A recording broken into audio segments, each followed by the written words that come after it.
का मासिक आय, ए और बी का मासिक आय 5:4 है और उनका मासिक खर्च जो है 19:21 है और उनका मासिक बचत जो है वो 37:18 है।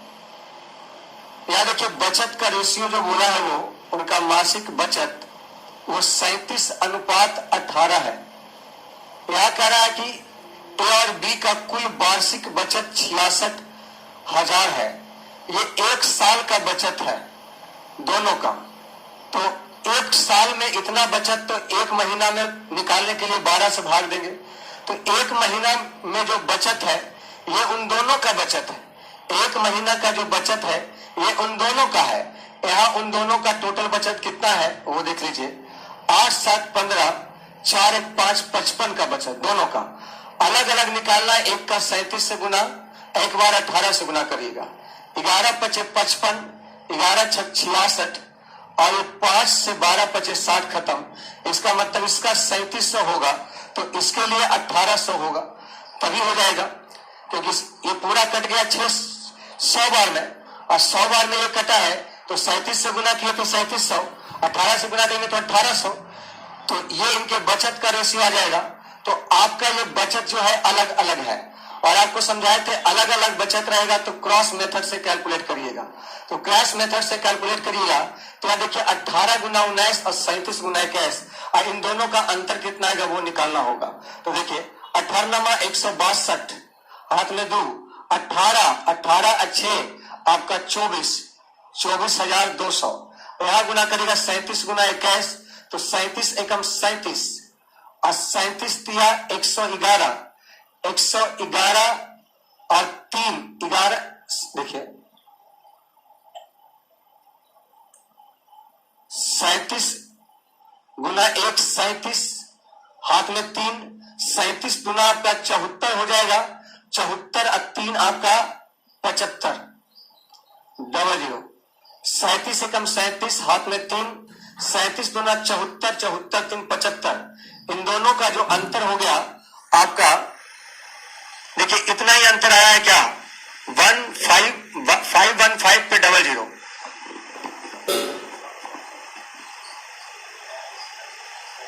37 एकम 37, 37 गुना 74, 74 और 3 आपका 77 होगा, 77 होगा। ये 77,700।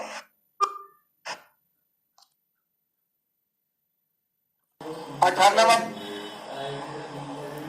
162 हाथ में 16, 18 एकम 18, 18 और 16 814।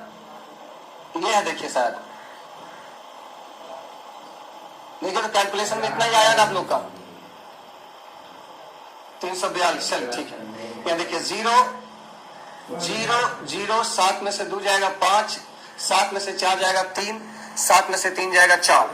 अंतर यहाँ जो आया है आपका 43500 का है। और यहाँ देखिए 21 × 5 = 105 और 9 × 4 = 76। अंतर जो हो गया आपका 15 में से 6 गया 9 और 8 में से 7 जाएगा 2, 29 का अंतर आया है। और प्रत्येक का मासिक आय निकालना है तो एक बार 5 से गुना और एक बार 4 से गुना। 29 से कट जाएगा। देखिए कितना बार में कटता है 29 एकम 29 और हमको लगता है 15 बार में कटता होगा ये। तो आपका जो आंसर आएगा 15 × 5 = 7500 और 15 × 4 = 60 यानी 6000। तो 7500 और 6000 आपका उत्तर रहा होगा। ए और बी का मासिक आय 5:4 के अनुपात में। ए और बी का मासिक आय, ये मासिक आय दिया है, इस बात को आपको ध्यान देना चाहिए। और उसका मासिक ही खर्च, मंथली ही खर्च जो दिया है, मासिक खर्च जो दिया है उसका रेशियो 19:21 है। और उसका मासिक बचत जो है वो लिखा है आपका 37:18 एक महीने का। यदि ए तथा बी का कुल वार्षिक बचत 66,000 है, ए और बी का कुल वार्षिक बचत लिखा हुआ है, कुल वार्षिक बचत है। ये जो है वार्षिक बचत है, ये मासिक बचत दिया है, इसलिए सबसे पहले इसको वार्षिक से हटा के मासिक करना पड़ेगा। तो मासिक करने के लिए हम इसको 12 महीना से भाग देंगे, क्योंकि एक साल का बचत है, तो एक महीना का बचत निकालने के लिए 12 से भागा देंगे, तो 12 से भागा देंगे तो ये हो जाएगा आपका 12 पच्चीस 60 और 12 पच्चीस 60 5500। ये एक साल का नहीं, एक साल से एक महीना का बचत आ गया। और यहाँ जो है इसका बचत जो है आपका देखिए 5500, यहाँ दोनों का बचत 55 ही है। ए का बचत निकालना है 37 से गुना और बी का बचत निकालना 18 से गुना, तो ये 3700 हो गया और ये 1800 हो गया, 1800 हो गया, तो ये 3700 और ये 1800, तो आप इसको डबल जीरो यहाँ भी कर दीजिए, 1800 यहाँ भी कर दीजिए, 1800 हो गया, 3700 1800 बचत आ गया मासिक का। अब हम क्रॉस मेथड का यूज करेंगे क्योंकि बचत अलग अलग है, और मैं कल ही समझा रखा था कि समान बचत या समान खर्च बोलेगा तो अंतर सेम करेंगे, और अगर अलग अलग बचत बोलेगा तो क्रॉस मेथड से कैलकुलेट करेंगे। तो यहाँ कैलकुलेशन करने पर कितना आया था, यहाँ कैलकुलेशन करने पर आपका आया था 77,700, और यहाँ कैलकुलेशन करने पर कितना आया था 98,162, 18 अच्छे आपका 16 34,200, डबल जीरो का जाएगा, 7 में से 2 जाएगा 5, 7 में से 4 जाएगा 3 और 7 में से 3 जाएगा 4। यहाँ अंतर दोनों का 43,500 है, यहाँ क्रॉस मेथड में दोनों का अंतर 43,500, और यहाँ देखिए 21 बचे 105 और 2900 का 76, यहाँ जो अंतर आया है आपका 29 का आया है। अंतर का तुलना अंतर से, अगर आपसे पूछा है दोनों का मासिक आय तो एक बार 5 से गुना कर लेंगे तो आपका कट के आ जाएगा 15, तो 15 पचे 7500 आएगा, और एक बार 4 से गुना करेंगे तो 15 चौका 60 6,000 आ जाएगा। और इस चीज में क्या नया था, कुछ भी नहीं, केवल ये वार्षिक दिया था महीने का। और आप लोग कहेंगे गुस्सा क्यों हो जाते हैं, गुस्सा होने का वजह यही है कि जो लड़का पूछ रहा है इसको दोबारा बताइए, यहाँ देखिए। हाँ, टाइप 7 का जो थ्योरी है वो समझिए। आप मुझे ये बताइए, एक आदमी है ए और बी, इसके पास 20 रुपया था और इसके पास 12 रुपया था। मैंने आपसे पूछा इन दोनों को जोड़कर कितना है, आपने जवाब दिया 32 रुपया। मैंने कहा बिल्कुल सही है। अगर ये आदमी अपने हिस्से में से 8 रुपया निकाल के इसको दे दे तो इसके पास 12 रुपया हो जाएगा और इसके पास 20 रुपया हो जाएगा, और इन दोनों का योगफल जो होगा वो 32 रुपया हो जाएगा। अगर ये आदमी इसको 5 रुपया निकाल के दे दे तो ये 25 हो जाएगा और ये 7 हो जाएगा, तो ये 32 ही हो जाएगा दोनों का योगफल। अगर 2 या 3 आदमियों का ग्रुप है और अपने ही पैसे को आपस में एक्सचेंज कर रहा है, एक्सचेंज के मतलब अपना पैसा या तो उसको दे रहा है या उससे पैसा ले रहा है, तो आपस में ही अदला बदली करने वाला लॉजिक में हमेशा दोनों का योगफल सेम होगा, क्योंकि ये या तो इसको दे रहा है या तो इसको दे रहा है, मतलब पैसा उन्हीं दोनों के पास है, किसी तीसरे आदमी के पास नहीं है, अर्थात आपका योगफल जो है वो सेम करना होगा। आगे समझिए, जैसे मान लिया जाए आपको तीन आदमी है और हमको इन तीनों में पैसा बांटना है। मुझे इसको 20 रुपया देना था, इसको 10 रुपया देना था और इसको 30 रुपया देना था, यानी टोटल हिस्सा हमको कितना बांटना था, तो आप कहेंगे 30 10 40 40 अभी 60 रुपया बांटना था। लेकिन मैंने गलती से क्या किया, इसको दे दिया 30 रुपया और इसको दे दिया 10 रुपया और इसको दे दिया 20 रुपया। मैंने पैसा तो इन्हीं तीनों को दिया, लेकिन सही में देना था ये, और गलती से मैंने ऐसा बांटा कि पैसा इन तीनों का एक्सचेंज हो गया। तो एक्सचेंज होने की स्थिति में योगफल तो सेम रहेगा, क्योंकि पैसा मैंने कहीं और खर्च नहीं किया, पैसा इसी तीनों को दिया, लेकिन अलग अलग तरीके से दिया, इसलिए योगफल सेम होगा। तो योगफल सेम करने की स्थिति तब पैदा होगी जब पैसा को आपस में एक्सचेंज करने की बात की जाएगी। क्लियर है? जल्दी बताइए, क्लियर है आप लोगों को? समझ में आया? तो हेडिंग डाल दीजिएगा योगफल सेम करना। अभी तक हम लोग अंतर सेम कर रहे थे, अब आ गया आपका योगफल सेम करना। योगफल सेम करना,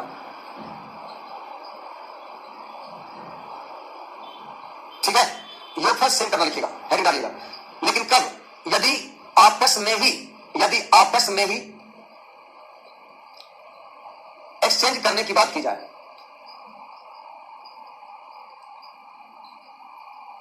ठीक है? योगफल कब सेम करेंगे? यदि आपस में ही एक्सचेंज करने की बात की जाए। ठीक है? पायल कुमारी, विकास कुमार, सभी को क्लियर है? देखिए 45, 3 क्वेश्चन एकदम सुकून से देखिएगा। 3 क्वेश्चन समझ में आ जाए तो चौथा क्वेश्चन में आप हाथ लगाइएगा। 4500 रुपया की धनराशि है, टोटल धनराशि कितना है 4500। ए और बी में 3 अनुपात में बांटा जाता है, ए और बी में 3 अनुपात में बांटा जाता है। लिखा है बी अपने हिस्से में से कितना रुपया ए को दे दे कि इनके भागों का रेशियो 2:1 हो जाए, यानी बी अपना हिस्सा में से निकाल के ए को देगा, और तो इसका मतलब आपस में एक्सचेंज कर लिया। बी अपना हिस्सा से ए को देगा, यानी ए बी से लेगा, तो आपस में एक्सचेंज हो गया। आपस में एक्सचेंज हो गया तो पैसा कहीं तो खर्चा हुआ नहीं, इसलिए योगफल सेम होना चाहिए। यहाँ योगफल 5 है, यहाँ योगफल 3 है। योगफल सेम करने के लिए ऊपर 3 से गुना और नीचे 5 से गुना, तो ऊपर 3 से गुना कर दीजिए और नीचे 5 से। एक तो 2 में गुना करेगा तो टाइम लगता है, तो हम ब्रैकेट करके गुना कर दिए तो पता चला कि दोनों में गुना हो गया। ठीक है? यहाँ टोटल धनराशि 4500 है, यानी कि टोटल 9 इसमें 6 इसमें, तो 9 और 6 आपका 15। टोटल का तुलना टोटल से करा, बी अपना हिस्सा में से कितना दे दे, तो बी का हिस्सा पहले 6 था, अब 5 हो गया। 6 से 5 होने का मतलब 1 दे दिया, तो 1 से गुना कर देंगे, यानी बी अपना हिस्सा में से 1 देगा। देखिए ए का हिस्सा में भी 1 ही बढ़ेगा, 9 से 10 यानी 1 ही बढ़ा, तो 1 दिया तो 1 लिया, तो आपका आंसर हो जाएगा 300। आपका उत्तर हो जाएगा 300। ए तथा बी के पास कुल 4000 रुपया था, ए और बी के पास कुल 4000 रुपया था।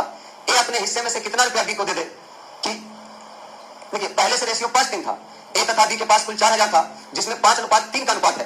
ए अपने हिस्से में से कितना रुपया बी को दे दे ए अपने हिस्से में से बी को दे दे कि 3-2 का रेशियो हो जाए। बताइए ए पैसा निकाल के बी को दे रहा है और बी ए से ले रहा है, इसका मतलब इसका योगफल सेम होगा। यहाँ योगफल 8 है, यहाँ योगफल 5 है। योगफल सेम करने के लिए ऊपर 5 से गुना और नीचे 8 से गुना, ऊपर 5 से और नीचे 8 से। यहाँ 4000 ए और बी का योगफल है, यहाँ योगफल ए और बी का 25 और 15, 25 15 40 हो जाएगा। योगफल का तुलना योगफल से, ए कितना हिस्सा निकाल के बी को दे, तो 25 से 24 हो गया, 1 दिया, 15 से 16 हो गया, 1 लिया। ठीक है, तो 1 से गुना करेंगे, आंसर 100 हो जाएगा, ऑप्शन डी हो जाएगा। हालांकि एक ही बार में ब्रैकेट में गुना करना चाहिए, इससे कम टाइम लगता है।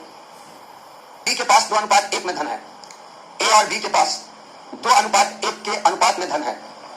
यदि ए बी को 2 रुपया दे देता है, ए बी को 2 रुपया दे देता है, तब धन उनके पास 1:1 में हो जाता है, तब उनके धन का रेशियो 1:1 हो जाता है। प्रारंभ में उनके पास कितना धन था, तो देखिए ए के पास शुरुआत में कितना धन था, तो ए और बी का रेशियो पहले से 2:1 था। ए ने बी को 2 रुपया दिया, तो ए बी को पैसा दिया, बी ए से लिया, इसका मतलब है पैसा एक्सचेंज हुआ है। योगफल सेम करेंगे, ऊपर 2 से गुना, नीचे 3 से गुना, एक ही बार में दोनों गुना कर दीजिए, ऊपर 2 से नीचे 3 से, सेम हो गया। यहाँ देखिए ए ने बी को 2 रुपया दिया, यानी ए का पैसा घटेगा, ए के पास 4 था, 3 हो गया, यानी 1 दिया, और 1 इसमें बढ़ेगा, 2 था, 3 हो गया, 1 बढ़ा, तो यहाँ देखिए 2 दिया, यहाँ 1 दिया, और उनके पास शुरू में कितना कितना था, तो ए के पास 4 था और बी के पास 2 था, यानी ए के पास 8 रुपया था और बी के पास 4 रुपया था। आंसर हो जाएगा 8 और 4, ऑप्शन सी हो जाएगा। 5:2 का रेशियो है, ए और बी के भाग में 5:2 का रेशियो है। 36 रुपया ए बी को दे देता है, 36 रुपया ए बी को दे देता है, तो इनके भागों का रेशियो 3:2 हो जाता है। ए ने पैसा बी को दिया और बी ने ए से लिया, यानी पैसा आपस में ही एक्सचेंज हुआ। योगफल सेम करें, यहाँ 7 है, यहाँ 5 है, सेम करने के लिए ऊपर 5 से गुना और नीचे 7 से गुना, यही किए थे ना, ऊपर 5 से और नीचे 7 से। हालांकि इधर नहीं भी लिखिएगा तो कोई दिक्कत नहीं। ए ने बी को 36 रुपया दिया, तो ए के पास घटेगा, ए के पास 25 था, 21 हो गया, 4 दिया, 4 ले गई, 10 था, 14 हो गया, 4 बढ़ गया इसमें, तो 36 का तुलना 4 से। आपसे कह रहा है प्रारंभ में बी के पास कितना था, तो 10 था, तो ये हो जाएगा 4 नंबर 36, 10 नंबर 90, ऑप्शन हो जाएगा बी वाला। एक्स तथा वाई 2 थैली है और इसमें गोली की संख्या 2:3 में है, 2:3 है। वाई थैला से 5 गोली निकालकर एक्स में डाल दिया जाए।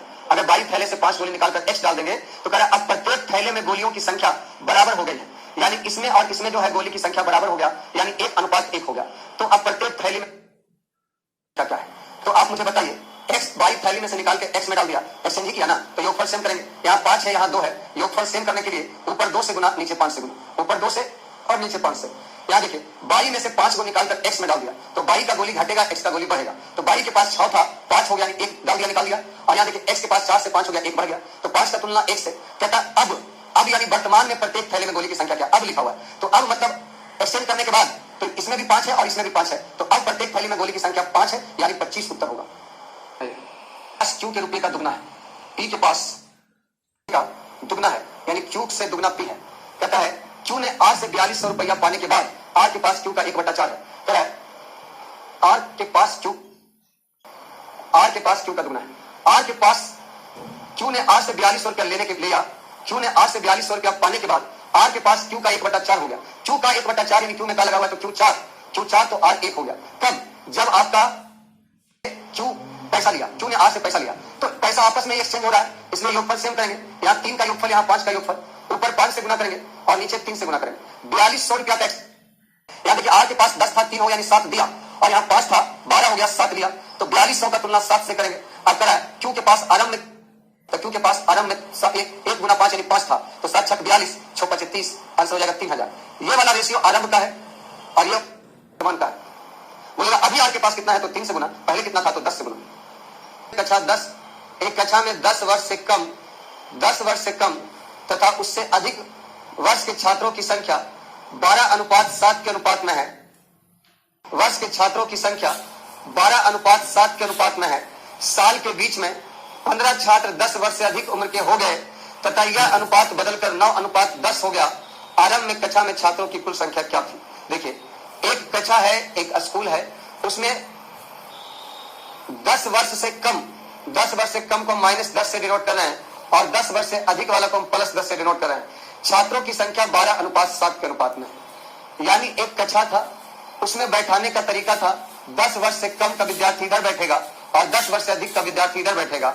इधर 12 का रेशियो था, इधर 7 का रेशियो था। साल के बीच में क्या हुआ कि 15 छात्र जो है 10 वर्ष से अधिक उम्र के हो गए, यानी 15 छात्र जो है 10 वर्ष से अधिक उम्र का हो गया, यानी साल के बीच में किसी का बर्थडे आया और उसका उम्र जो है 10 साल से बढ़ गया, और 10 साल से बढ़ गया तो रेशियो हो गया 10 वर्ष से कम का और 10 वर्ष से अधिक का 9:10। अब बताइए विद्यार्थी के एज बढ़ जाने से टोटल संख्या में थोड़ी वृद्धि हो जाएगा। अरे 10 वर्ष से एज अधिक हो जाएगा तो इधर वाला विद्यार्थी निकल के इधर बैठेगा, इससे विद्यार्थी घट जाएगा, इससे विद्यार्थी बढ़ जाएगा, लेकिन ओवर इन ऑल तो टोटल सेम ही रहेगा, क्योंकि विद्यार्थी का एज बढ़ा है, एज बढ़ने से संख्या में कोई चेंजिंग नहीं होगा। तो इसलिए यहाँ पर योगफल सेम करेंगे, क्योंकि विद्यार्थी का एज बढ़ा है तो बैठने का इधर है, जो इधर बैठेगा बस, तो योगफल सेम करेंगे। यहाँ योगफल 19 है, यहाँ भी योगफल 19 है। यहाँ देखिए योगफल सेम है तो सेम करने की कोई आवश्यकता नहीं है।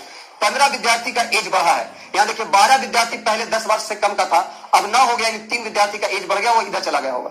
यहाँ देखिए 7 गो था पहले 10 वर्ष से अधिक का, अब 10 गो हो गया, यानी 3 गो का एज, 3 गो इससे यहाँ आया है, यानी 3 विद्यार्थी का एज बढ़ा है, यहाँ 15 विद्यार्थी का बढ़ा है, तो 15 का तुलना 3 से। आरंभ में कक्षा में छात्रों की कुल संख्या, तो छात्रों की कुल संख्या तो 12 7 19, यानी आपका हो जाएगा 3 5 15, 19 5 95। आरंभ में छात्रों की कुल संख्या 95 था। के बीच एक राशि PQ और R के बीच 6:19:7 के अनुपात में बांटा जाता है। यदि R अपने हिस्से में से 200 रुपया Q को दे देता है तो PQ R के हिस्से में 3:10:3 का अनुपात हो जाता है। देखिए दो लॉजिक से यहाँ पर आप क्वेश्चन बना सकते हैं। R अपना हिस्सा में से 200 रुपया Q को दे दिया, यानी पैसा R ने Q को दिया, यानी आपस में एक्सचेंज हुआ, पैसा खर्च नहीं हुआ, इसलिए योगफल सेम करेंगे। यहाँ योगफल 32 है, यहाँ योगफल आपका 16 है, तो योगफल सेम करने के लिए 2 से गुना कर दें। दूसरा तरीका ये भी सोच सकते हैं, Q और R ने पैसे का हेर फेर किया, ये इसको दिया, ये इससे लिया, लेकिन P तो ना ही किसी को दिया ना ही किसी को लिया, तो P का जो है वैल्यू आपस में बराबर रहना चाहिए था। यहाँ P 6 है, यहाँ 3 है, तो 2 से गुना कर सकते थे। ये लॉजिक से भी आप बना सकते थे, ठीक है। यहाँ देखिए 200 रुपया Q ने P को दिया, सॉरी R ने Q को दिया, तो R के पास घटेगा, Q के पास बढ़ेगा, और P के पास कुछ नहीं होगा। 7 से 6 हो गया, 1 घटा, 19 से 20 हो गया, 1 बढ़ा, 6 के 6 है, कुछ ना घटा ना कुछ बढ़ा। यहाँ देखिए 200 रुपया दिया, यहाँ 1 हो रहा है, कुल राशि कितना है, तो टोटल राशि 32 है, और आपका 32 गुना 6400 है। सवाल क्या कहता है, आधी टाइप खत्म कर ले। 9 क्या कहता है वो देखिए, 9 नंबर ये कह रहा है कि सुरेश एवं सुरेश में 4:5 के अनुपात में बांटी जानी थी। एक राशि है जो ब्रजेश और सुरेश में बांटा जाना था, और ब्रजेश और सुरेश में कैसे बांटा जाना था, तो आपका 4:5 में बांटा जाना था, लेकिन गलती से उसको 5-6 में बांट दिया, गलती से उसको 5-6 में बांट दिया। तो क्या इस प्रकार ब्रजेश को 6 रुपया कला हुआ।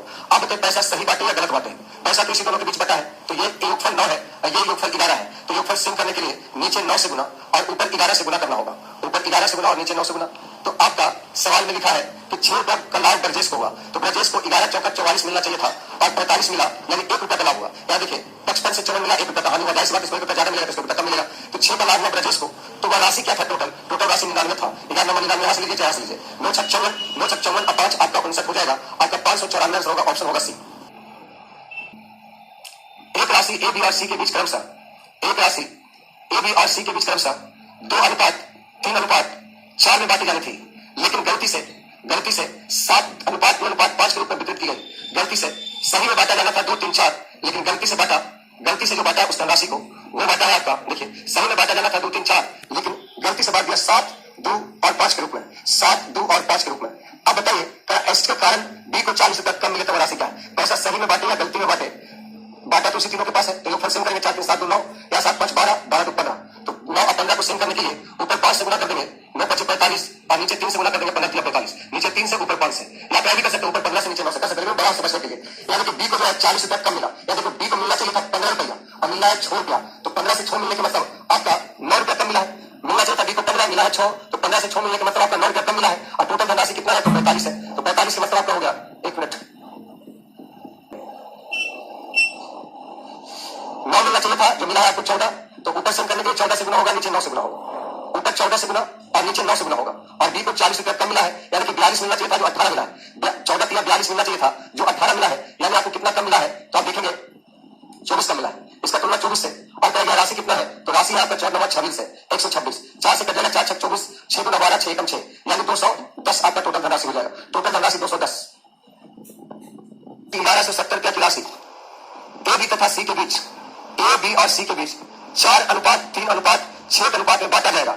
ये सही से बांटने का प्रक्रिया था, लेकिन उस राशि को गलती से बांट दिया गया, और गलती से बांटा कैसे, 1/4, 1/3 और 1/6 के अनुपात में, तो एलसीएम हो जाएगा इसका तो 4 3 6 का 12, 12 लाने के लिए 3 से गुना 3 एकम 3, 12 लाने के लिए 4 से गुना 4 एकम 4 ऊपर, यहाँ दूसरे पैसा बांटा जाना था सही में इस रेशियो में, गलती से बांट दिया इस रेशियो में, योगफल सेम करेंगे, यहाँ योगफल 9 है, सेम करने के लिए क्या करेंगे, तो सेम करने के लिए कुछ नहीं करना है, ऊपर में 9 से गुना और नीचे में 13 से गुना, ऊपर में 9 से गुना और नीचे 13 से गुना। यहाँ देखिए कह रहा टोटल धनराशि 1170 था, यहाँ टोटल धनराशि 13 17 से है।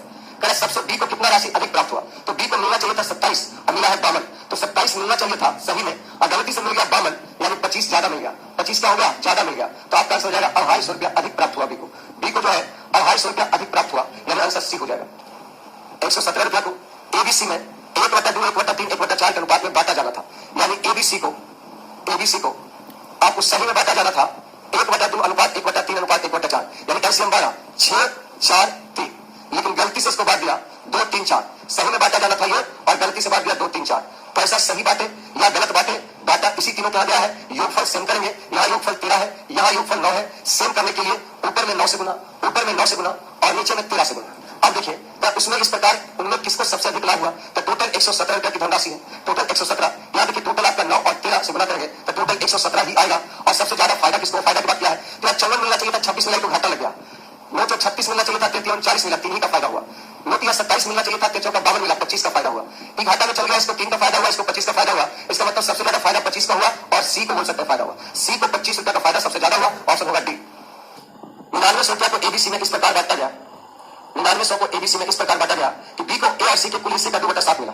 बी को ए और सी के कुल हिस्से का, तो देखिए बी को जो है ए और सी के कुल हिस्से का, ए और सी के कुल हिस्से का, तो ए और सी के कुल हिस्से में क्या लगा हुआ है, और इसका 7, तो ए और सी का हिस्सा 7 है, तो बी को मिला 2, ठीक है।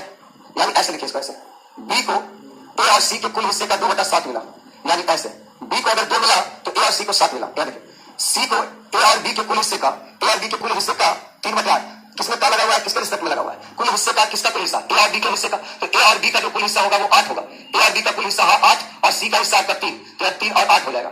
अब यहाँ पर सी के द्वारा प्राप्त की गई राशि क्या है, तो आप ध्यान लीजिए सी के द्वारा प्राप्त की गई राशि कैसे निकलेगा। यहाँ जोड़ते हैं तो आपका टोटल होता है 9, यहाँ जोड़ते हैं 11। जोड़े क्यों है, क्योंकि यहाँ भी देखिए बी ए सी है, यहाँ भी ए सी बी है। जो आदमी यहाँ बैठा है वही सेम आदमी यहाँ बैठा है, यानी 3 आदमी ए बी सी का योगफल यहाँ है, यहाँ भी ए बी सी का योगफल है। एक ही आदमी तीनों दोनों जगह है, तो योगफल से करिए, ऊपर 11 से गुना और नीचे 9 से गुना, ऊपर 11 से गुना करेंगे और नीचे आपका 9 से गुना करेंगे, नीचे आपका 9 से। यहाँ देखिए 99 रुपया की धनराशि आपको एबीसी में बांटा गया है, यहाँ टोटल 99 ही बांटा गया है। और सी के द्वारा प्राप्त की गई राशि क्या है, तो सी का कैसे निकलेगा वो समझिए। हम सम का निकाल के आपको दिखा देते हैं आराम से। देखिए सबसे पहले तो बी आपका 22 हो गया, सी आपका 27 हो गया, बी आपका 11 गुना 22, सी आपका 9 27, ए और सी आपका 11 7 77 है, एसी 77, 77 में 27 खत्म, ए 50। यहाँ देखिए अगर ए भी करते हैं तो 72 है, 72 में 22 चला जाएगा, 85 होगा। आपसे पहले आपको सी का भाग याद करिए, तो सी का भाग 27 है, आंसर हो जाएगा 2700, ऑप्शन हो जाएगा बी ऑप्शन।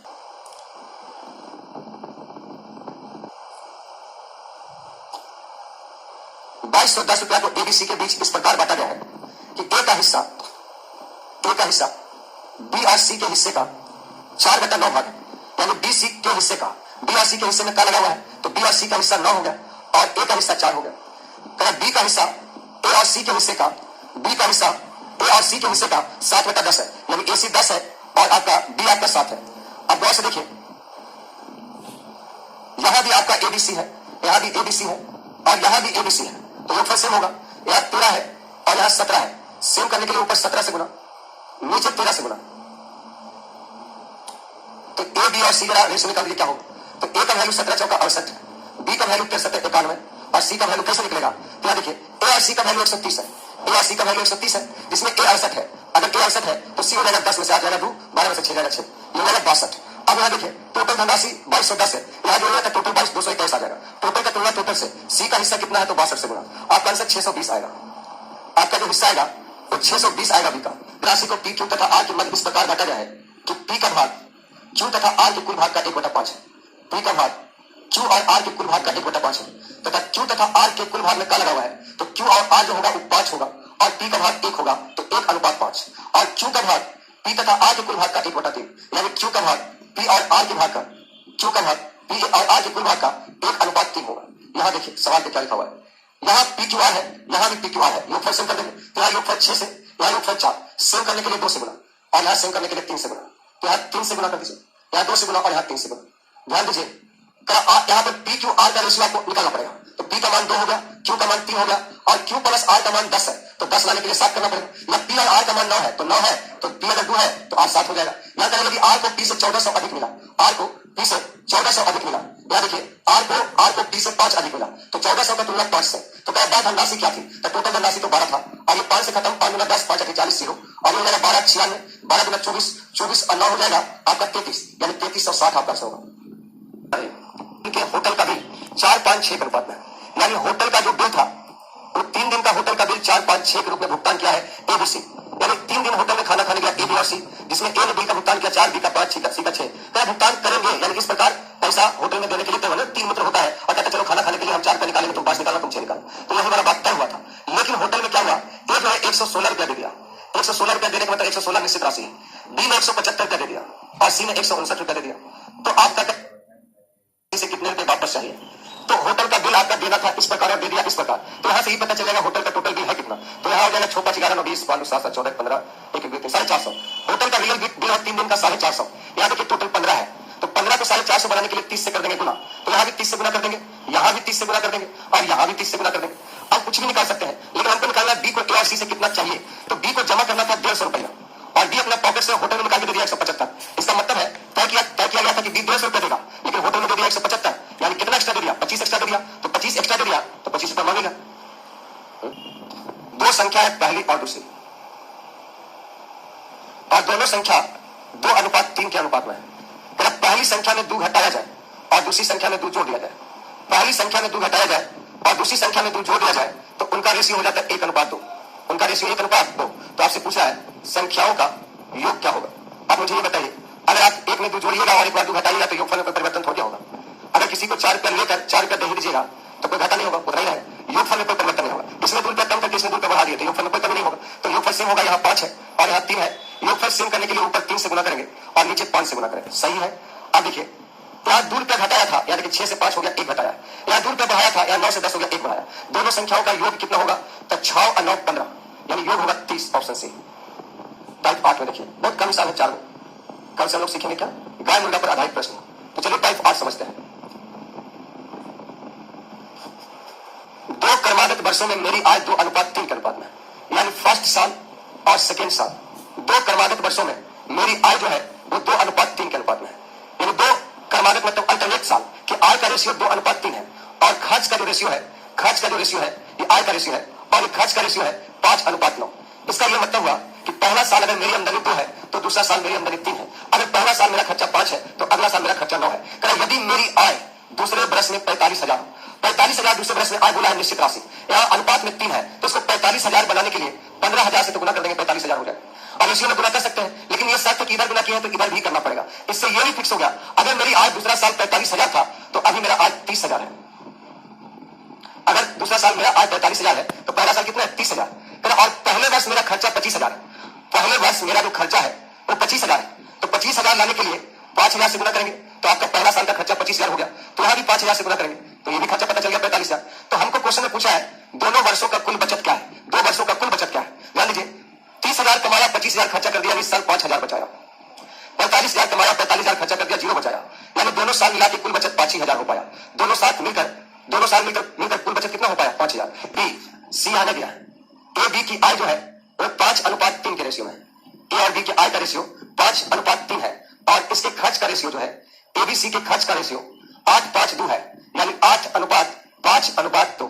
अब कहता है यदि सी का 2,000 रुपया खर्च करता है, सी 2,000 रुपया क्या करता है खर्च, नहीं यहाँ जीरो नहीं लिखिए, जीरो कमाएगा तो खर्चा कैसे कर देगा, सी का हमको लिखिए कि हमको नहीं मालूम, एक्स मान लेता है, एक्स मान लेता नहीं मालूम, सी 2,000 रुपया खर्चा करता है, तो खर्चा 2,000 लाने के लिए यहाँ पर 2,000 1000 से गुना करेंगे तो यहाँ भी 1000 से गुना करना पड़ेगा, यहाँ भी 1000 से गुना करना पड़ेगा। अब कहता है तब ए की बचत क्या होगी, अगर बी 700 बचाता है, अगर बी 700 बचाता है तो आय बराबर आप लोग का रटा हुआ होना चाहिए कि आय बराबर होता है खर्च प्लस बचत, आय बराबर खर्च प्लस बचत होता है। अरे चलिए आज आय बराबर खर्च प्लस बचत होता है, तो खर्च आपका 5,000 और बचत आपका 700, यानी आय हो जाएगा 5700, तो 5700 लाने के लिए 1900 से गुना, तो यहाँ भी 1900 से गुना, यहाँ भी 1900 से गुना। अब यहाँ सी का नहीं पूछेगा क्योंकि सी का मालूम नहीं एक समान क्या होगा, नहीं पूछेगा सी का कभी नहीं पूछेगा क्योंकि 1900 एक्स है, पता नहीं चलेगा। ए का पूछेगा, ए का बचत क्या है 9500 की आमदनी में 8,000 खर्चा, यानी यहाँ बचत जो होगा वो 1500 होगा, बचत कितना होगा 1500।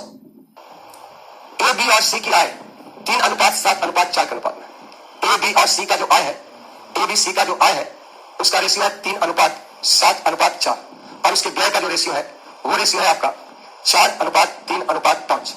अब कह रहा है 2400 के आय में एक 300 बचाता है, यानी ए का बचत दिया है 300, ए का बचत दिया है कितना 300, लेकिन 2400 रुपया की आमदनी में से एक 300 बचाता है, तो 2400 लाने के लिए 800 से गुना करना पड़ेगा, 800 से यहाँ भी गुना करना पड़ेगा, 800 से यहाँ भी गुना करना पड़ेगा। 2400 में 300 बचाया यानी 2100 खर्चा किया हो, तो 2100 लाने के लिए 525 से गुना करेंगे, तो यहाँ भी 525। अब इसमें पहले क्या बोलेगा फिर से बताओ, तो उसको पीट देगा पकड़ के। कितना से गुना करें 4 को कि 2100 आ जाए, तो इसको आपको सोचना है, हमको नहीं। 4 25 और 4 गुना 8 4 25 525 से गुना करेंगे। अब हमारा देखिए 2400 में 2100 खर्चा किया, 300 बच गया। यहाँ 5600 में 5600 आपका बी का आमदनी है, अब 1575 इसका खर्चा है। 1575 इसका खर्चा है, तो बचत हो जाएगा 10 में से 5 गया 5, 9 में से 7 गया 2, और ये हो जाएगा आपका 5 में से 5 गया 0, और ये आपका 4 में से 1 गया 3। सॉरी 5600 में 1575, तो 10 में से 5 गया 5, 9 में से 7 गया 2, और